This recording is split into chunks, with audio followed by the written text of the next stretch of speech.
Hi there, it's Rumbitsavi and Get the Legal Bay, welcoming you back to my channel. As always, remember to like, follow, and to subscribe.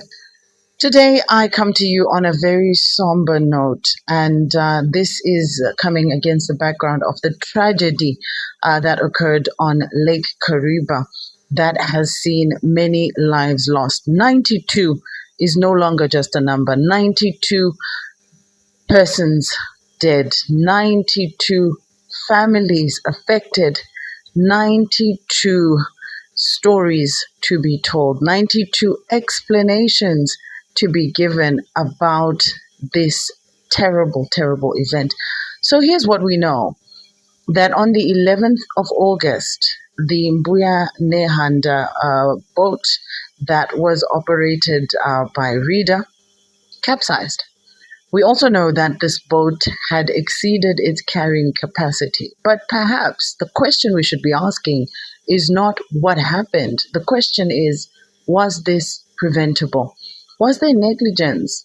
On whose shoulders does the blame lie? And this isn't really about saying that it was an accident, because, well, an accident implies that it's something that could have been avoided if all foreseeable measures were taken. In this case, was the boat seaworthy? Were the weather conditions right for sailing? Were the warnings that were given to the operator heeded?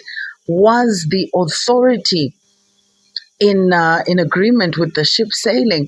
And of course, the bigger issue of the overloading. There are still rescue efforts that are ongoing. So far, 92 bodies have been recovered.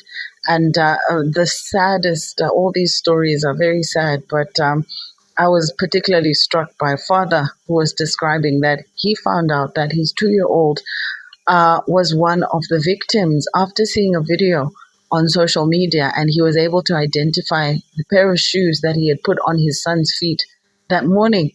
He is still waiting for his wife to be recovered, as she's amongst some of those who are still perhaps floating somewhere or at the bottom of Kariba Dam. Now, who is responsible? The duty of care owed here would imply that the authorities were supposed to ensure that no boats or any watercraft that were not fit for purpose were to sail. Also, the issue of weather conditions. Now, it raises a bigger issue around protection of persons on these waters, and explanations, justifications need to be given to all of these families. But the bigger issue is this was preventable, and this negligence has to be investigated. Now, calling it a national disaster, calling it a tragedy, does not mean that the legal steps to investigate this issue should stop.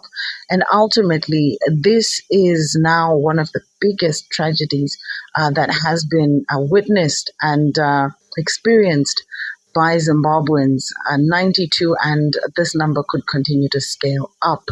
Now, if you do the math, 77 survivors, 92 perished, and there are still several to be found. Yet the carrying capacity of this boat has been reported to have been 70. Some are saying it was 90. There are bigger questions to be asked here, lives to be protected.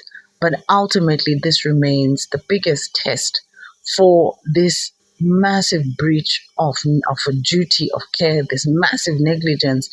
And ultimately, we mourn with the 92 families.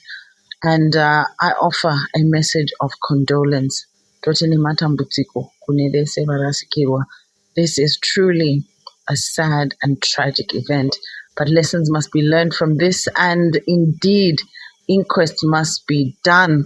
These families deserve justice.